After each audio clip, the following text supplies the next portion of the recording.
తమిళనాడు చెన్నైలో రాష్ట్ర ప్రభుత్వానికి వ్యతిరేకంగా అన్నా డీఎంకే నేతలు ఆందోళన చేశారు. కల్లకుర్చి జిల్లా కరుణాపురంలో కల్తీ సారా తాగిన ఘటనలో 57 మంది మృతికి కారణమైన వారిపై వెంటనే చర్యలు తీసుకోవాలన్నారు. ఘటనకు బాధ్యత వహిస్తూ సీఎం స్టాలిన్ వెంటనే రాజీనామా చేయాలని డిమాండ్ చేశారు.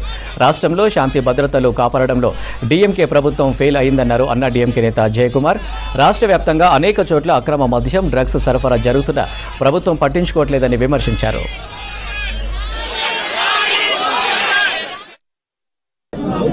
கள்ளக்குறிச்சி மாவட்ட கருணாபுரத்தில் 60க்கு மேற்பட்டோர் கள்ளச்சாராயம் அதாவது மெத்தனால் அருந்தி அதன் மூலம் பெரிய அளவுக்கு ஒரு உயிர் சேதம் ஏற்பட்டு ஏறக்குறைய ஒரு 150க்கு மேற்பட்டவர்கள் மருத்துவமனையில் அனுமதிக்கப்பட்டிருக்கிறார்கள்.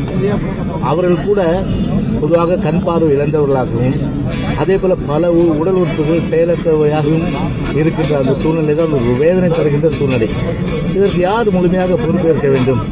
இந்த சட்டம் ஒழுங்கு பிரச்சனை குறிப்பாக கையிலே உள்துறை கையில் வைத்திருக்கின்ற முதலமைச்சர் ஸ்டாலின் விழுப்புரம் மாவட்டத்திலும் செங்கல்பட்டு மாவட்டத்திலும் அவர்களை பொறுத்தவரை ஒரு 22 பேர் மரணம் அடைந்த சூழ்நிலை.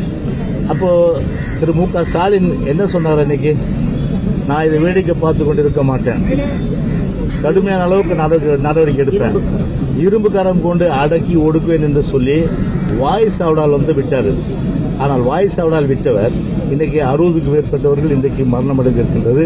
கள்ளச்சாராயத்தால் மிகுந்த ஒரு வேதனையும் அது இந்த அரசுக்கு தமிழ்நாட்டு மக்கள் கண்டனத்தையும் தெரிவிக்கின்ற ஒரு சூழ்நிலை.